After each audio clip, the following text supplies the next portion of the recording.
যুবক আসো, ভাবো, সবার পায়ে হাত রেখা বলতেছি, যে যে স্থানে আছে, যার যতটুকু পজিশন দুনিয়াতে, রিক্সা চালাও, তুমিও ভাবো যে এই ছোট জীবনটা কেন দিলেন। বাবা উচিত কেন দিলেন? ওই জান্নাত পাওয়ার জন্য বলে। আপনি কি করে বলেন? এই জন্যই বলি, কেন আমাদের যাত্রা জান্নাত থেকে, আমরা জান্নাতে যাব। আদম আলাইহিস সালাম জান্নাত থেকে যাত্রা শুরু করছেন, আবার উনি ফিরা জান্নাতেই যাবেন। আমাদেরকে যদি আল্লাহ জান্নাত না দিবে, তাহলে মুসলমানের ঘরে আমার অস্তিত্ব দিল তো দিল কেন? আমি তো ডিমান্ড নোটও করি নাই, আমি তো আল্লাহর কাছে চাইও নাই, আমি তো আল্লাহর কাছে অনুরোধও করি নাই। আল্লাহ সদ ইচ্ছা আমাকে মুসলমানের ঘরে পাঠাইছেন। দুনিয়াতে পা রাখতে দেরি, আজান একামতের ধ্বনি আমার কানে আসতে দেরি হয় না। কিন্তু সব সত্য, কিন্তু এটাও সত্য, আমি সবকিছু পাওয়ার পরে হারায় গেলাম, আল্লাহকে ভুলা গেলাম। এই জন্যই কোরআন আমাদের কানে ধ্বনি দেয়, কুতিলাল ইনসানু মা আকফারা। ও মানুষ, তুই অকৃতজ্ঞ হইলি তো হইলি কি করে? উচিত তো ছিল ফল আসলে গাছ আরো ঝুঁকবে, ফল আসলে আরো ঝুঁকবে। উচিত তো ছিল শিক্ষিত মানুষগুলা শিক্ষিত হইয়া 24 ঘন্টা আল্লাহর কুদরতি পায়ে পড়া থাকবে। উচিত তো ছিল ধনী ধন পাওয়ার পরে আল্লাহর কাছে কাছে থাকবে। উচিত তো ছিল যুবক যৌবন পাওয়ার পরে আল্লাহর কুদরতি পায়ে যায় মাথা ঠেকায় দিবে, মালিক তুই আমাকে যৌবন দিছিস, দূরে যাই তো যাই কি করা, যৌবন তো তোরই দেওয়া। 24 ঘন্টায় আমাদের উপরে রহমতের বৃষ্টি বর্ষিত হইতে থাকে। তারপরও আমাদের সমাজের মানুষগুলা একটু ভাবে না, একটু চিন্তা করে না, এই ছোট জীবনটা কেন দিল? আসলাম আর যাব। উর্দুতে বলে খানা কামানা খানা সোনা সুবা পাখানা। এটার জন্য তো দুনিয়ায় দেন নাই, জীবনটা দেন নাই যে কামাবো, খাবো, ঘুমাবো, আর সকালে খালি করব, আবার কামানোর জন্য ছুটবো। মা বোনরা হয়তো একটা আটটা বেশি করে, পকানা সাজনা সাজানা, খানা খিলানা, সোনা, আর পরেরটা তো সবারই সমান। এতটুকু হয়তো মা বোনদের দুই একটা বেশি, চার চারা তো পুরুষের সমানই। এই জন্য জীবন আসেন ভাবি, কোন দিন এটা ফুরে যাবে কেউ জানবে। মৌত কারো কাছে মিস কল দিয়ে আসে না। দুনিয়ার কোনো ব্যক্তিত্ব নাই, একজন ব্যক্তিত্ব ছিলেন, মৃত্যু যার কাছে বইলা আসতে হয়েছে। আল্লাহ নিজে বলছেন মালাকুল মউতকে, বন্ধুর কাছে যাবে, অনুমতি দিলে ঢুকবে, নাইলে ঢুকবে না। অনুমতি নিয়ে বুকে হাত রাখবে, নাইলে রাখবে না। আমার বন্ধুর অনুমতি ছাড়া হাত রাখবে না বুকে। একজনই দুনিয়াতে ব্যক্তিত্ব ছিল যার কাছে অনুমতি নিয়ে আসছে, কারো কাছে আজ পর্যন্ত অনুমতি নিয়ে আসে আর আসবেও না। সত্য এটাই। এই জন্য আসেন, ওই জান্নাত, এটাই আমাদের ছোট জীবনটার উদ্দেশ্য। এই জন্যই আল্লাহ ডেলি ডাকে, 5 বেলা ডাকে, গ্যারান্টি দিয়া ডাকে, সিল লাগায়া ডাকে। ইদা সালুহা সালুহা সাইরুল আমাল। 5 ওয়াক্ত নামাজ যদি উম্মত কমপ্লিট করে দেখাইতে পারে, আল্লাহ আমাদের নবীজির সাথে ওয়াদা করছেন, আমিও আপনার উম্মতের জীবনকে কমপ্লিট বলে লেখা দিব। কোন বিষয়ে হাতই লাগাবো না, চোখই বুলাবো না, নামাজ ঠিক তো ঠিক। মুহাম্মদুর রাসূলুল্লাহ সাল্লাল্লাহু আলাইহি ওয়াসাল্লাম এই জন্যই আসছেন, এই জন্যই জীবনটা ভর চোখের পানি ঝরাইছেন, এখনো জড়াইতেছে। কিয়ামতের মাঠে আমাদেরকে নিয়ে চিৎকার দিবে, উম্মতি উম্মতি বলে চিৎকার দিবে।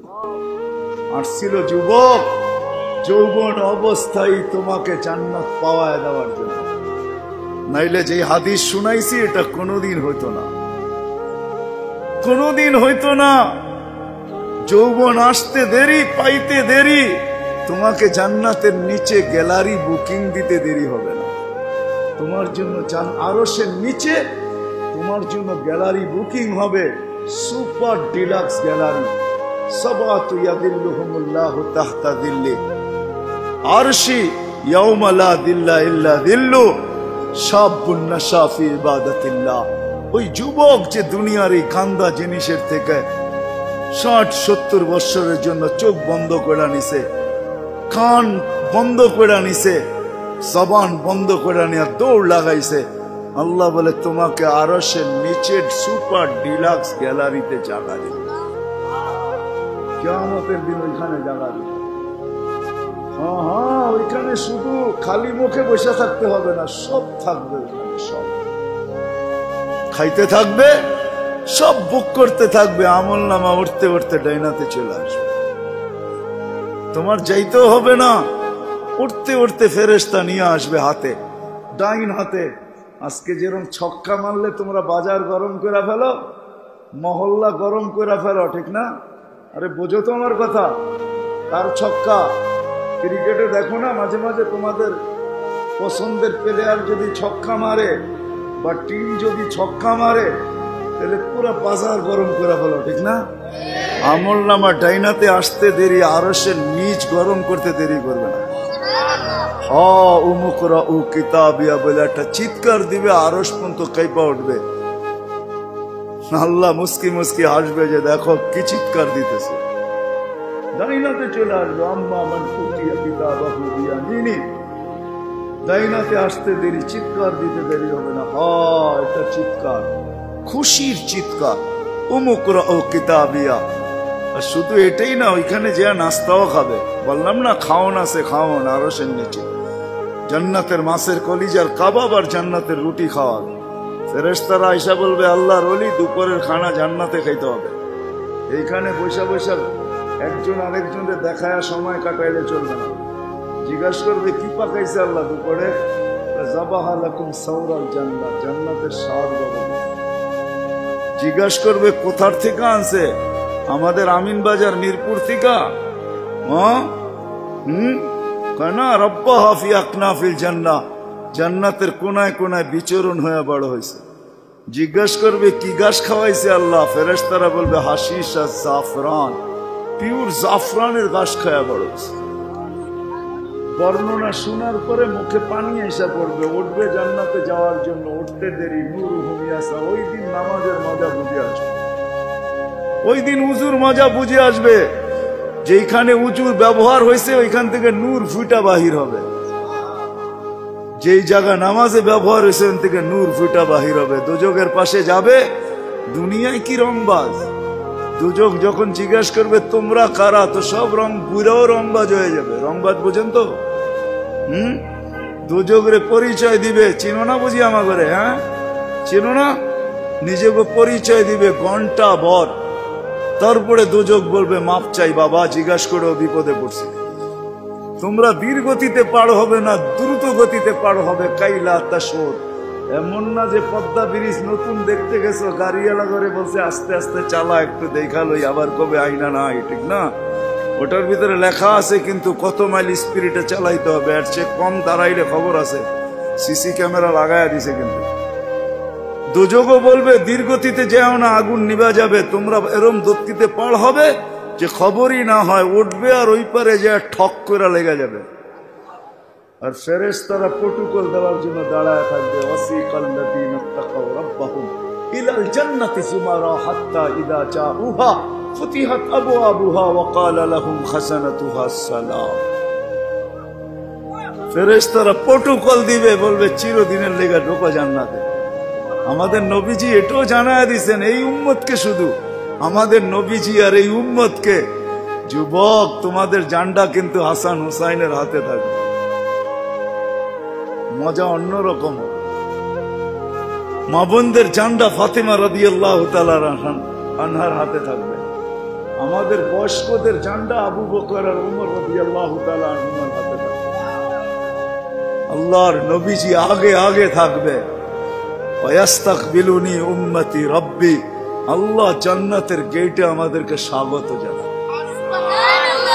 কেমন সর্বশেষ যে জান্নাতে যাবে, সর্বশেষ, শেষ পড়ার কেউ যাবে না। ও যখন জান্নাতের দরজায় যাবে, হুর দেখা 40 বছর তাকায় থাকবে, খালি রূপ দেখা 40 বছরের লেগে ট্যা হয়ে যাবে। ট্যা 40 বছর পরে হুর ওর গালের ভিতরে চিমটি কাইটা বলবে খালি দেখবি, আর কিছু কাহিনী নাই, আর কত দেখবি তুই আমারে, চল ভিতরে। ওই জান্নাতের জন্য ছোট জীবন ব্যবস্থা।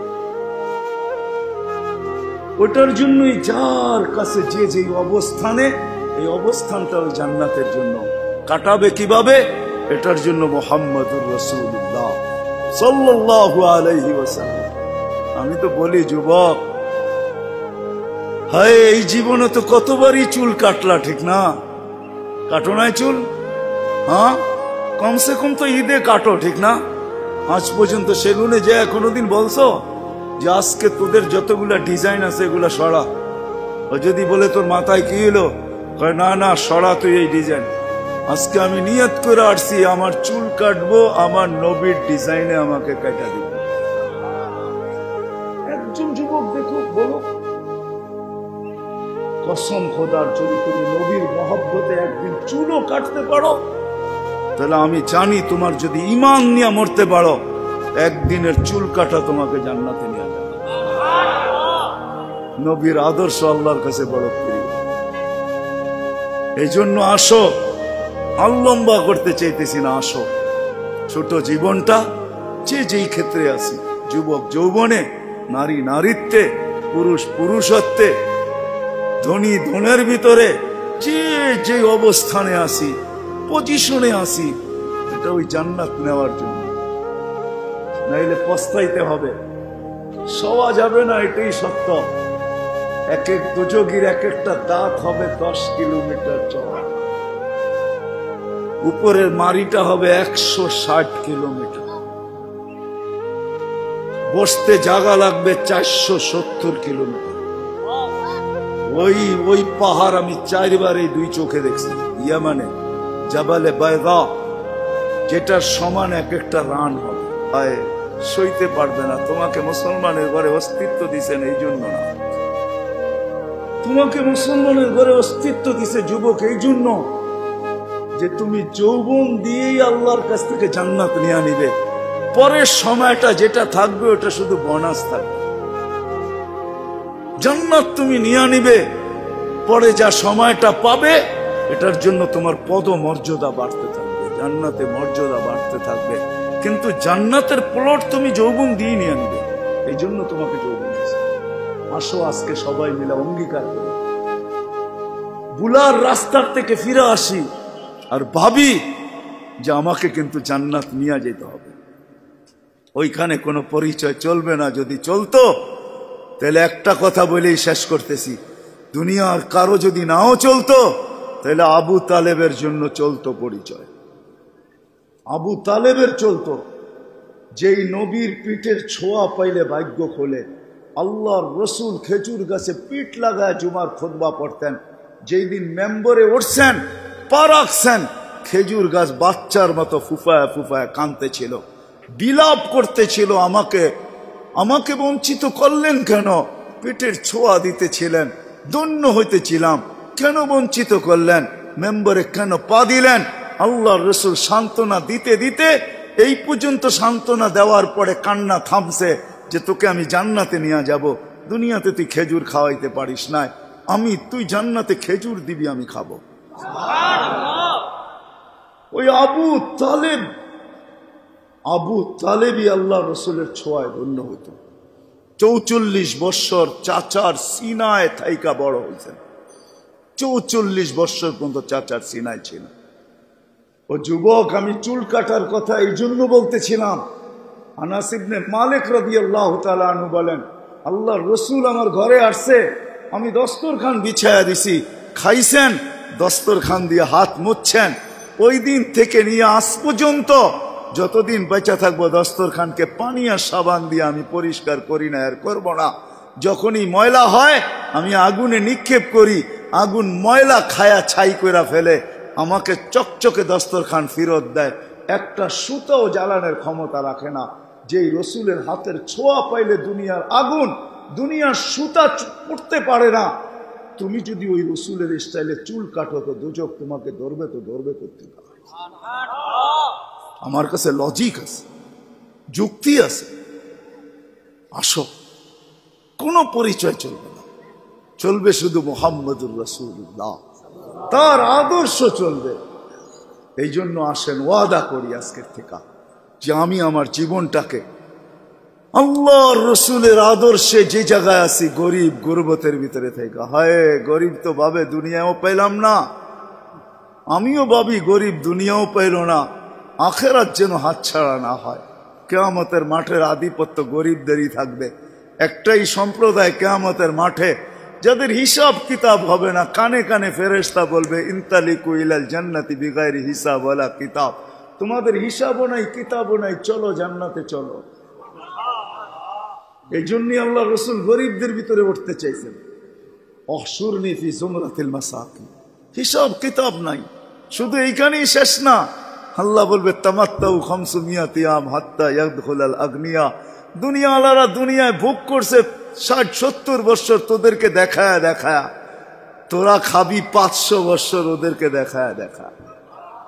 500 বছর পরে ধনীদেরকে যেতে দিবে, এই পাশে বসায় রাখবে, বলে বসো আর দেখো ভিতরে কি করে।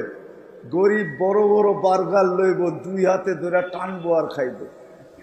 বড় বড় গ্রিল লইব, দুনিয়ার যত খানা জান্নাতের এটা লইব, আর লম্বা লম্বা টান দিব আর দেখাইব আর চোখে টিপি দিব। কি বয়ারিছেন কেন? ঠিক না? আমি তো মাঝে মাঝে বলি হুজুররা কি বলবে জানি না, হুরেরও যদি আয়ে বলবো পরে অনেক সময় আছে তোর লোকে দেখা করার, যা এখন 500 বছর খাওয়ার অনুমতি দিছে, দুনিয়ার 60টা মিটায় লই, 500 বছর খায়া লই, পরে দেখা করবো বাগেন থেকে, হুরের কাছেও যাবো না। আল্লাহ ওই গরিবকেও ওই ক্ষেত্র দিছেন, ধনীর জন্য দিছেন। ধনীর জন্য যে দেন না এমন না, তাহলে ফুসাইল ইবনে ইয়াজ রহমতুল্লাহ আলাইহি বলতেন না, আমাদের সমাজের বিত্তশালীরা যদি গরিবের বাড়িতে যায় আর যা তালাশ করে কার ঘরে কি পাক হইল কি হইল না, আল্লাহর রসুল বলে তুবাল আমির আলা বাবিল ফকির, এর চেয়ে উত্তম ধনী কেউ নাই যে গরিবের দরজায় যায় খটখটায়। ফুজাইল ইবনে ইয়াজ বলে তুমি 1 লোকমা ক্ষুধার্তের মুখে উঠায় দিবা, লোকমাতুন ফি বাতনিন যায় খায়রুম মিন বিনাই জামে, একজন আল্লাহর ঘর বানায় যা না পাবে, তুমি গরিবের ক্ষুধার্তের মুখে 1 লোকমা উঠায় দিয়ে এর চেয়ে বেশি সওয়াব পাবে। আল্লাহর ঘর বানাইলে জান্নাত পাওয়া যায়, গরিবের মুখে 1 লোকমা খানা উঠায় দিয়েও জান্নাত পাওয়া যায়। হাদিসে কুদসি আছে, আল্লাহ বলে আমি ক্ষুধার্ত ছিলাম, তুমি কেন খাওয়াইলে না? তো বান্দা বলবে আপনি, সুবহান, আপনি আবার ক্ষুধার্ত? তো আল্লাহ মানুষ সামনে নিয়ে আসবে, এ ক্ষুধার্ত ছিল, তোমার কাছে হাত পাচ্ছে, তুমি ধাক্কা দিয়া বাহির করে দিছ, একে খাওয়াইলে আমাকে খাওয়ানো হতো। জিজ্ঞেস করেন হাদিস আছে না নাই? আমি কাপড়হীন ছিলাম, তুমি কেন আমাকে কাপড় পরাইলে না? ধনীকেও ধন দিছেন এই জন্য, শিক্ষিতকেও শিক্ষা দিছেন এই জন্য। আসেন অর্জন করব তো, শিখব তো, পাক্কা ওয়াদা? নামান সর্বশেষ ওয়াদা, আজকের থেকে নামাজ ছাড়বো না। ওয়াদা, কিন্তু ওয়াদা হইলে উঠান, নাইলে উঠান না। আজকের থেকে নামাজ কোনো মতে ছাড়বো না।